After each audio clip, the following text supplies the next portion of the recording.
Get Pucked. Hello, everybody, and welcome to the Get Pucked podcast. Dave, Matt, and Vito here. And it's been a rough week and a day for the Canadiens, who have gotten thoroughly destroyed in the past few games.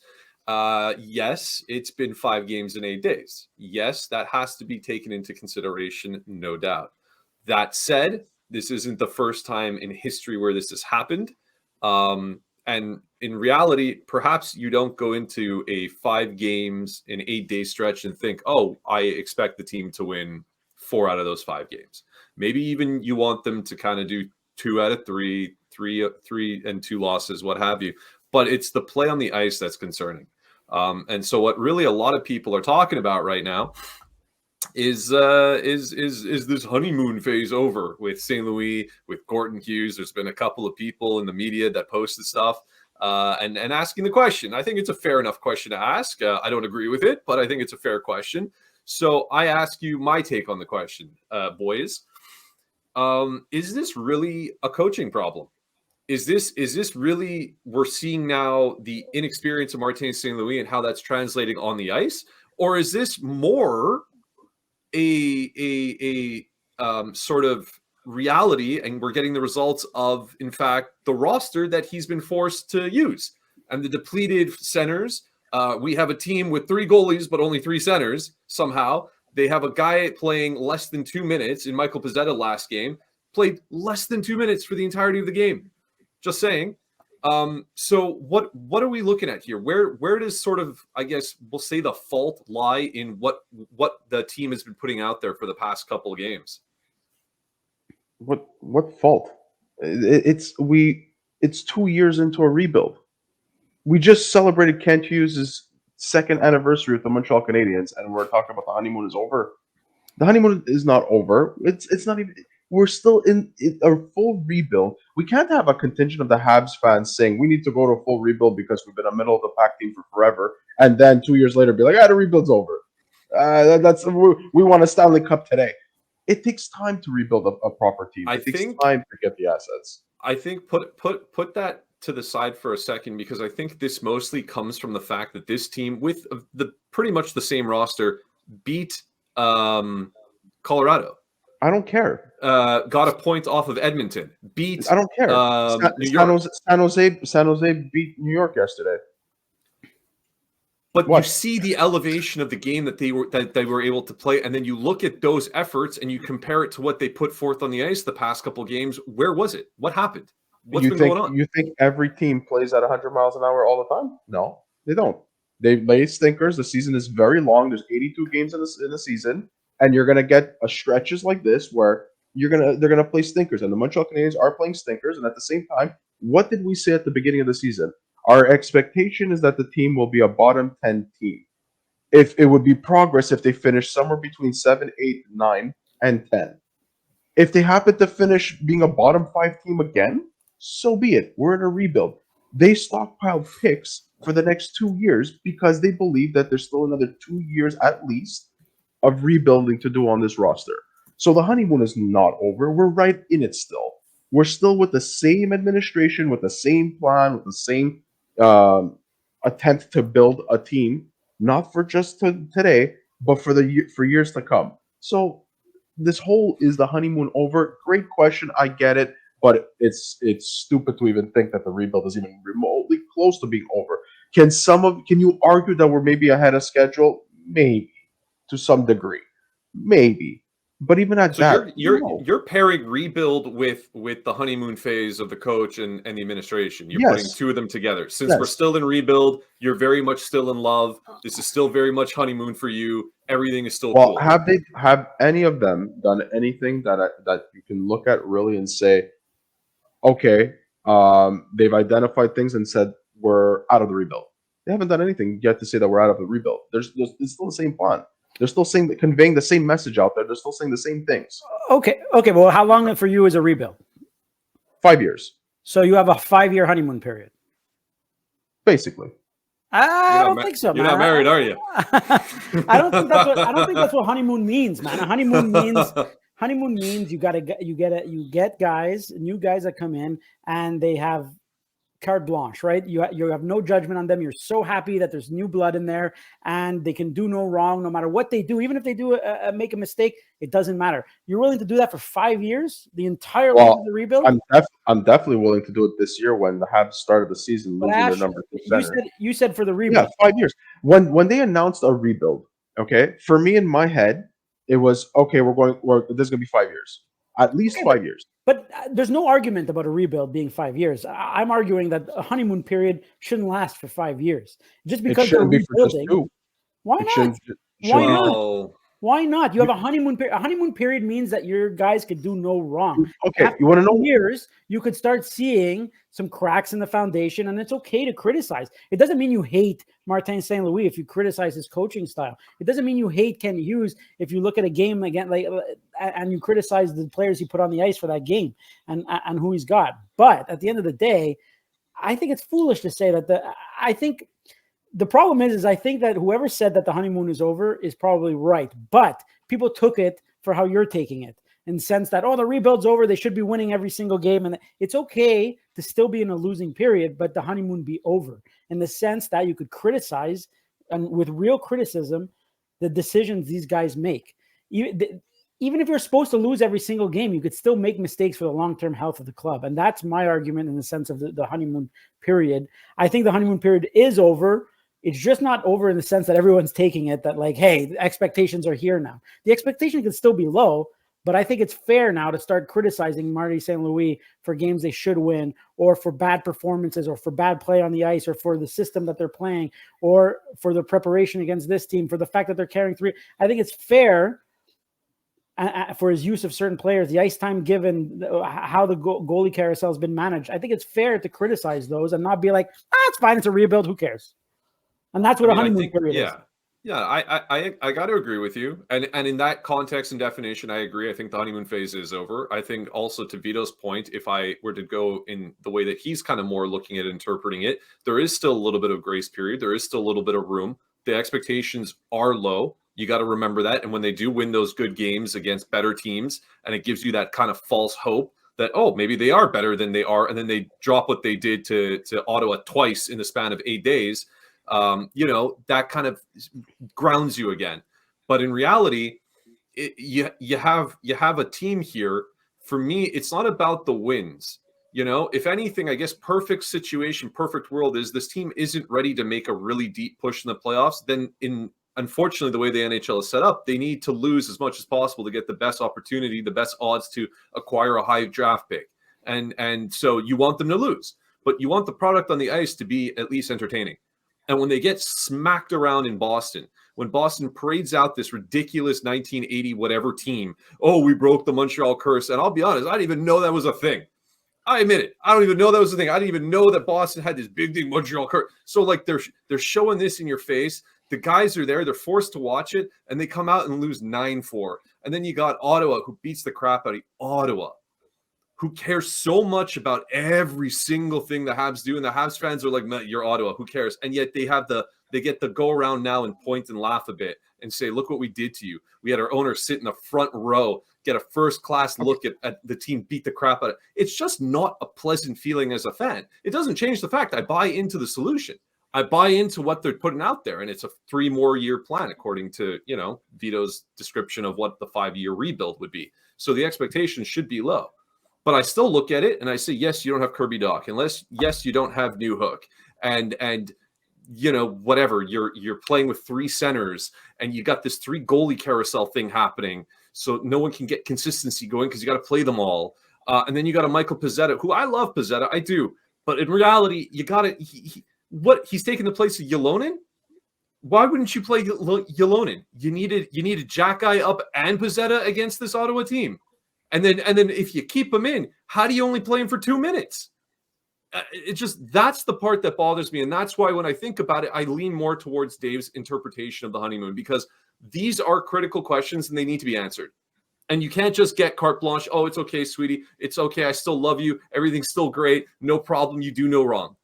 That's my stance on it. Yeah, and the problem is if you let this go, oh, no problem, play Pezzetta, shelf Ulonen, and then at the end of 5 years, you have that in your habits, right? You have 5 years of these bad decisions that nobody's calling you out on because it's a honeymoon phase for 5 years, and then now you're expected to start winning, right? The rebuild's over, but you haven't learned anything. You haven't really you've done the way you've done, and no one's called you out on it. It's been perfect. It's been hunky dory. The GMs and then you don't have the ability to just switch it.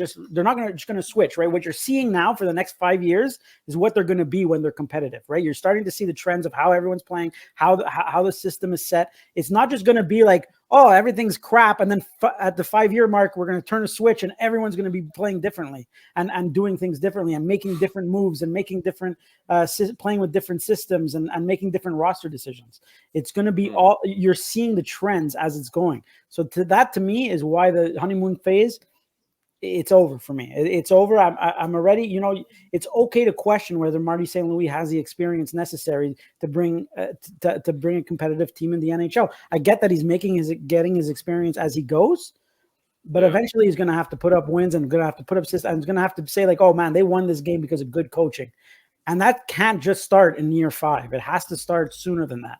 And that's why the honeymoon phase can't last 5 years. 2 weeks ago, nobody was even talking about this. 2 weeks ago, we were looking at the standings, and Montreal was 4 points out of the playoff spot, just like they were 4 points away from being at the bottom 5. Now they go on a bad stretch. The honeymoon is over. Criticize St. Louis. What is Gorton doing? People are even bringing in Bob Rupp. That's not what it is, though. I mean, like maybe a certain part of the fan base, absolutely, you're right. There are always going to be the crazies on either side, right? The loyalists who the Habs could do nothing wrong, and then you're going to have the crazies who, oh man, everything, the sky is falling. But us here, and I don't mean to insult our obviously those are not Get Pucked fans, all right? Those are the crazies elsewhere. And every team needs crazies, a fan base of crazies is fun. But at the end of the day, right here, that's not what we're discussing, right? Last week when we weren't saying like, oh man, 4 points out of a playoff spot. Like we're realists here. I think, at least in my opinion, the three of us are very smart hockey guys. We know our hockey, and so yes, there's going to be the extremes on both sides, but I don't think that's what we're talking about here. I'm just talking about and Matt was just asking about the honeymoon phase.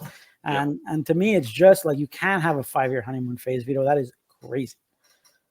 And it's I think normal, and it's healthy to be a little bit, not necessarily hardcore critical, but to, criticize constructively when you see things. Not that any of our opinions matter to the overall path that the team is taking, but if you sit back and say, you know what, if St. Louis, if he was part of the decision, or specifically Hughes and Gorton, to waive Mitchell, who was playing his role, he was a fourth line center playing his role, and now you got a hole at center.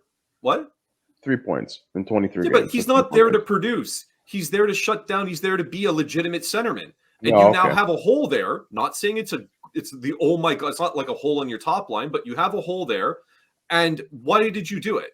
Because you wanted to keep Hua up with the big club and not waive him and send him back down? Perhaps. But I think it's fair to ask the question. It's fair to do that because you've now done that. You keep Hua up. I'm for it. I like the kid. I like to see him up there. But you have a hole now, and you have 3 centermen, and you're double shifting Suzuki all over the place. Like, this guy has unlimited endurance, and it's starting to tweak with lines, and we started to see that in the third period of last game. And it's like, what was it for? Are we just trying things out? Are they now looking at it and saying, let's just try stuff and forget about, any kind of competitiveness on the ice? I guess I had more. I'm giving more of a leash on this, especially with the whole honeymoon thing, is because I kept looking at, and I still do, some of the trades and acquisitions of draft picks and stuff like that Kent Hughes has made. And when he stockpiled up until 2024, getting all these high picks, to me it was like, okay, that's their path. Their path is up until 2024. That draft there accumulates whatever. And by that point, you're going to have certain players, the Lane Hudsons of the world, that are going to be with the roster. And then you can literally look and say, this is the team you guys went for. This is so my honeymoon period, if you will, is a little longer because I've analyzed it to that degree. But to other people who look at it more on what I'm seeing on the ice and what is being seen on the ice, on a game-to-game basis, then maybe to those people the honeymoon is over, and to Dave's point, it's time to criticize some of the decisions that St. Louis is making. Some of the, I guess, if you're going to use Mitchell over there as another example, what some of the decisions that Ken Hughes is making and whatnot, that maybe the honeymoon is over for them, or at the very least, it's time to start questioning it. I have a bit more of a longer leash than that because I look at it more on the big picture, global. So you don't look at these decisions? You don't even have a thought about, like, you're like, whatever. You watch that Ottawa game, the last 2 Ottawa games, you're like, yeah, this is fine. You watch them get beaten around. I'm still of the mindset that it's a development year. So there's going to be mistakes. There's going to be things that are going to happen on the ice. There's going to be losses we're going to have more losses than wins. And I just said from the beginning of the year, as long as the games are entertaining. But when you're talking about an 82-game stretch, an 82-game season, you're gonna have some stinkers. I mean, if you want to go back, that's fair. If you want to go back, it was just a bad week. Okay. The Edmonton Oilers had a bad month. The whole first month of the year was awful for them. What are we supposed to do? Destroy the team and trade McDavid? Now, I'm not comparing the Edmonton Oilers to the Montreal Canadiens, but the point is that every team in the NHL, even the Colorado Avalanche, even the best of the best, go through a bad stretch. And the Montreal Canadiens are no exception to that rule. And even more so when you're talking about a team that's literally was projected to be a bottom 7 team. Okay.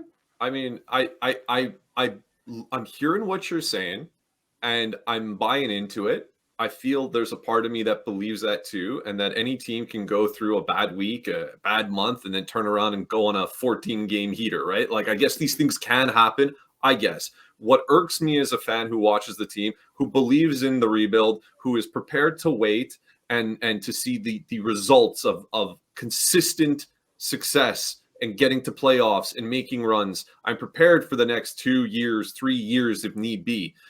But in the meantime, I guess what really gets to me is when you watch these games and you don't see any competitiveness out there.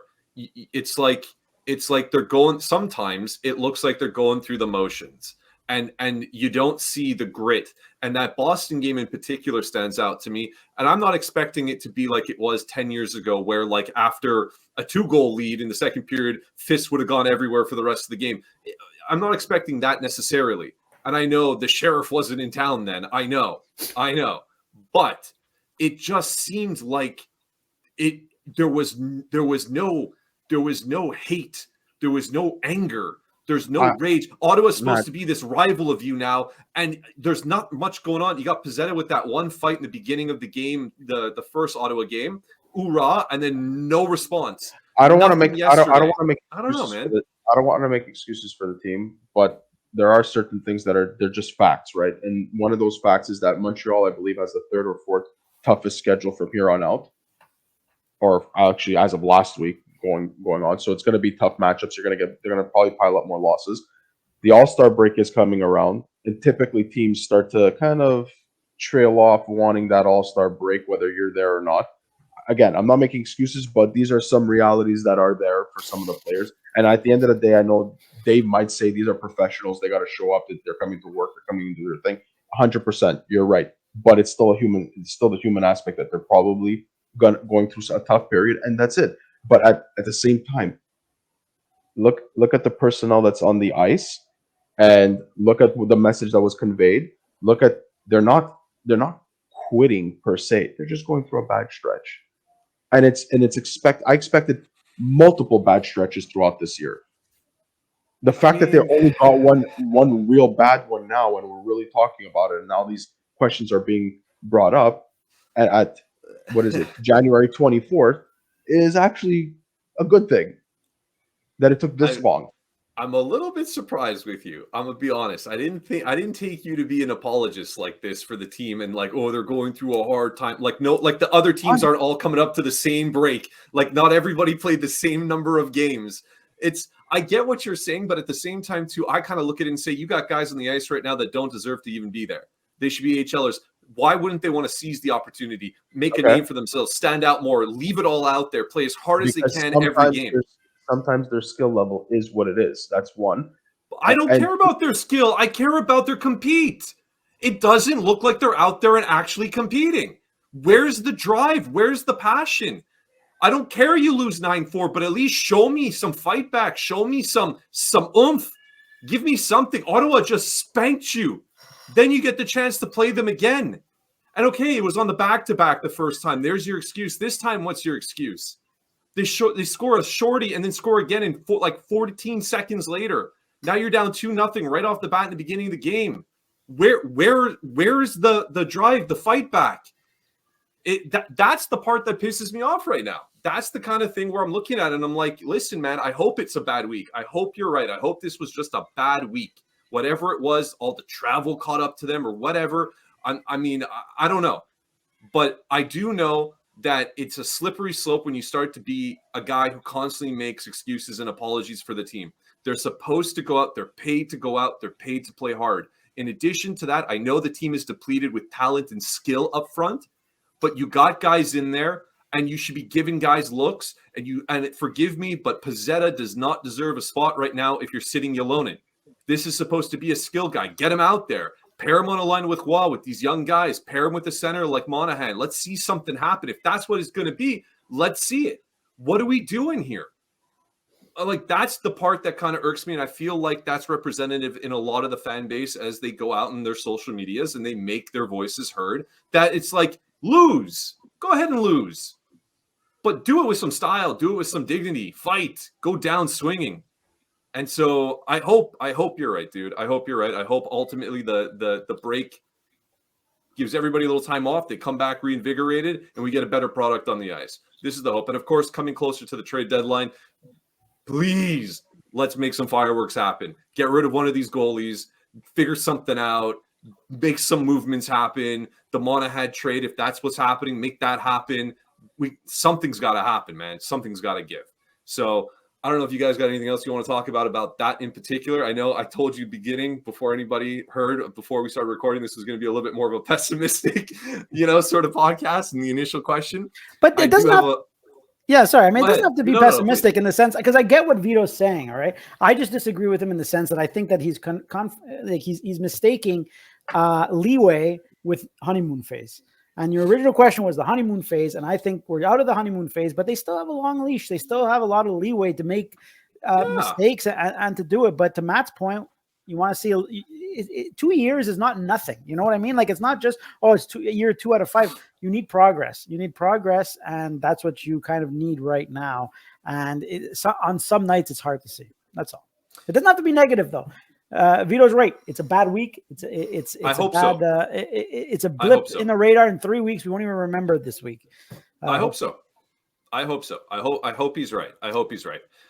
I will ask you can't have a top 5 pick for those who want a top 5 pick without having stretches like this. Can't have it. Again, I'm trying to move off this, but I just want to make it clear. Lose. Move on. Let them lose. Let them lose all the games. That's fine. Give me a better product on the ice while you're losing. Lose games by 1 goal, not by 3 goals. Up until this stretch, we are having a different discussion. That's all I'm saying. But okay, we can move on now. It could be that I got punched a bunch of times in the face recently, and it bothers me, and I forgot about the good times. Maybe. I hope you're right. Now let me ask you this: I'm going to come up with a fictitious player. Okay. This is a fictitious player. I'm going to give you some sort of stat line about this player. You tell me if what I'm about to tell you makes sense. I have a defenseman, okay? He is a veteran, and he's on a team now, and he's about 100 games into this team, and he's got about 65 points. He's logging like 22-plus minutes a night. He goes up against the more tougher opponents, and he's playing on power play number 1. Have I described to you a number 1 defenseman on a team?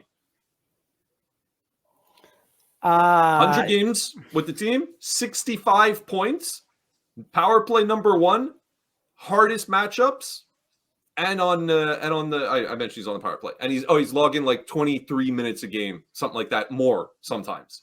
Does this sound like defenseman number 1 to you? Depends on the team, to be honest. I'm going to be honest with you. I know where you're probably going with this, but you're trying to bamboozle us and corner us. I'm not bamboozling nothing. I'm asking a fictitious question. Yes. So to answer your question, those stats do look, but if you're a hockey fan, if you know the game, you know it depends on the team, right? Because anybody could throw a guy out there and on the first power play and this and that and get lots of minutes and get points to me, I always say it, be wary of people who play well on bad teams and garbage seasons. And so I'm just saying, for me, it will, even though I know probably exactly what you're talking about, it will depend exactly on what the team situation is. Because we've seen people depends on the team. Put up massive amounts of points on bad teams and then get dealt to a contender and just flop. We've seen that time and time again. And so it's that's literally most free agents. Most free agents put up, when we look back at the biggest free agent mistakes, most of them put up great numbers on a bad team and then go and test the free agency market, get signed by a massive team, and then just fade into oblivion. And it's because their numbers and their stats are inflated and are worth, people put more value on it than they probably should. I didn't even tell you which team this fictitious person plays for, but okay. That's fine. I'm gonna go out on a limb and say it's not a playoff team nor a Stanley Cup contender at the time, at the moment. And that's how I'm gonna Okay, so it depends on the team. On the surface, you're saying yes, but it really does depend on the team. Those stats are great. Look, those stats, there's something to be impressed about. It's something to be proud of if you're that player in particular. But at the end of the day, I mean, like, you can't. There's a reason why you don't deal for people's stats. You deal for the player, and this would be. You said 65 points. 65 points in 100 games. So I'll say it again for you. That was very well said. We have a player. He joins a team. He's not a rookie. He's a veteran.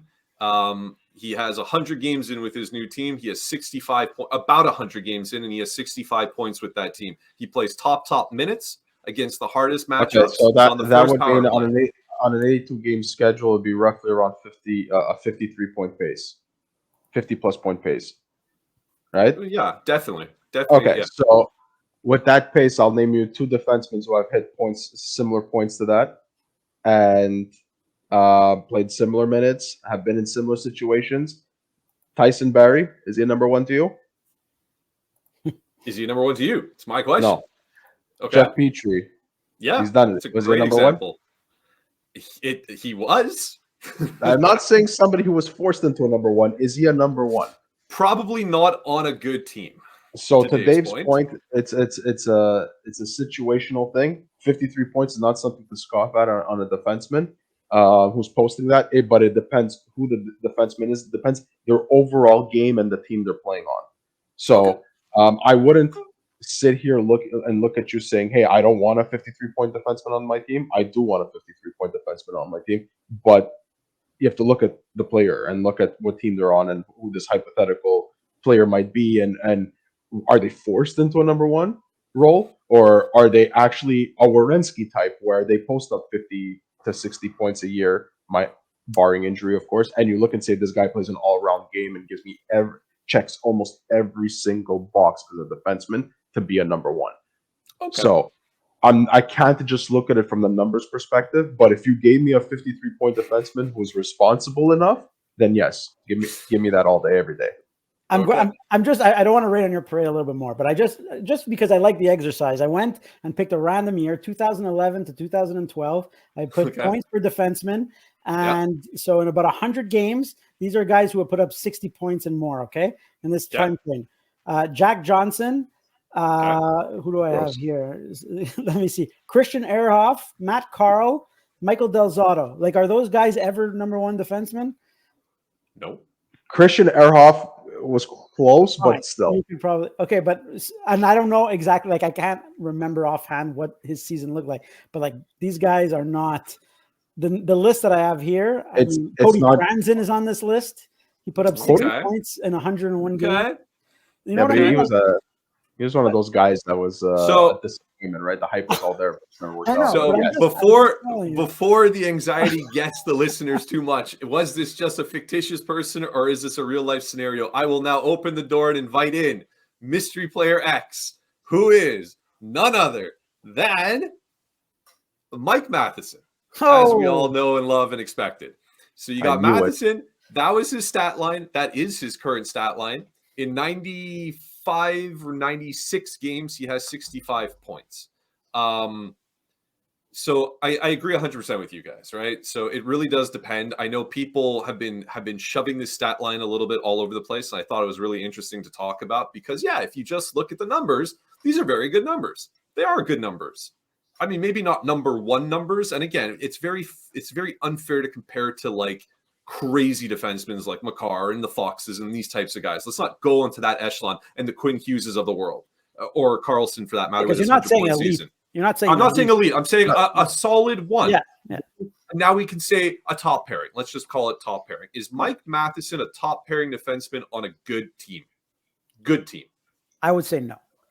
I would say no too. I would say his skating is that of a top pairing defenseman, but the rest of his game is somebody who's better suited, similar to Petrie, on a second pairing, who can bail out a team when an injury happens in the middle of a game or 1 to 2 game stretch. But to be an everyday number one defenseman that you can rely on in every facet of the game, no, he's not that guy. Unless he's paired with a stud.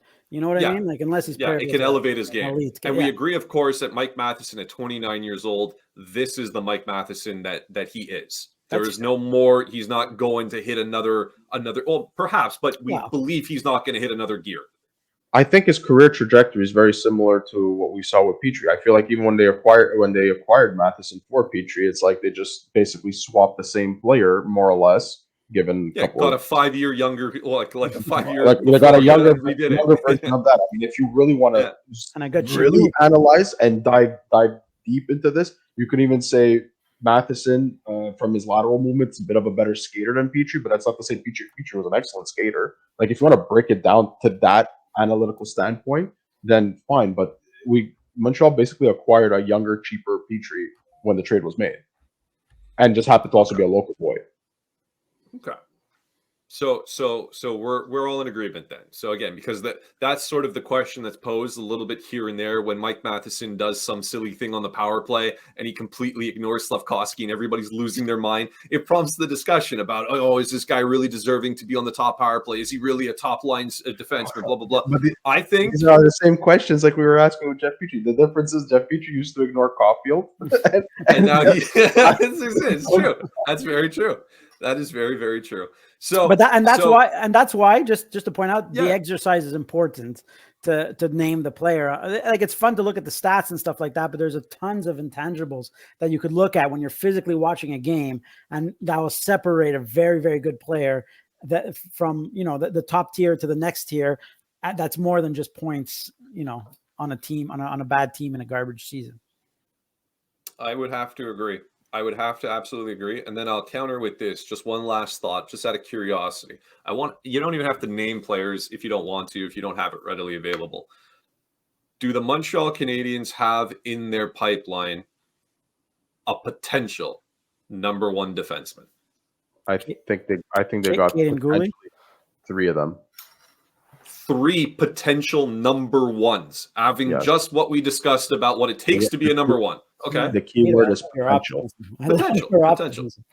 Okay. The key word there is something happened with this guy. I don't know. Go ahead, please.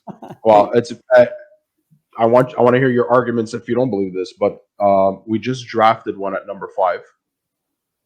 We have Lane Hudson, who should have been drafted much higher, but because of his size and his frame at the time, was drafted later. And we have Caden Goalie. Yeah.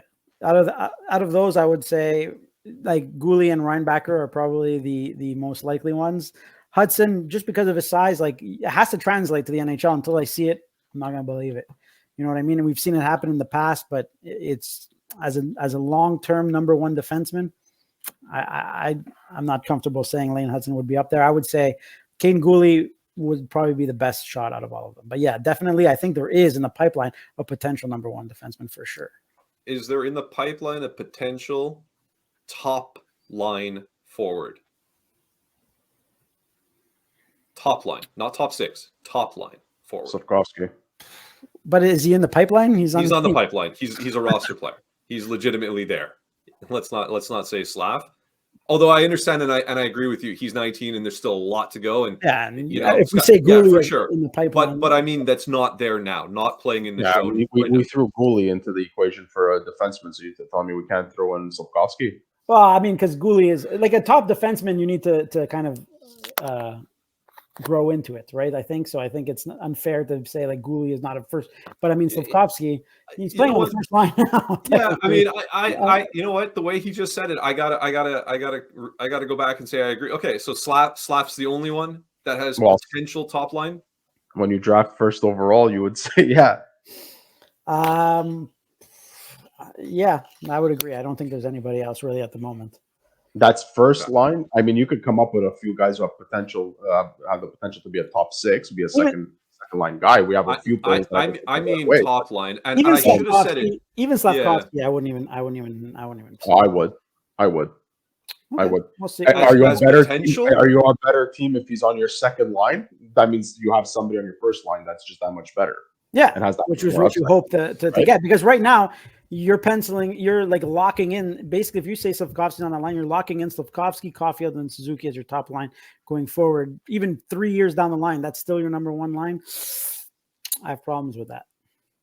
Unless you hope that everybody takes them. Yeah, that everybody takes the next step. I mean, I should have phrased it a little bit different. I mean, the defenseman question was really where I wanted to go, but what I really should have said was, is there somebody on the team now or in the pipeline that has the potential to break out to be the superstar that this team does not have?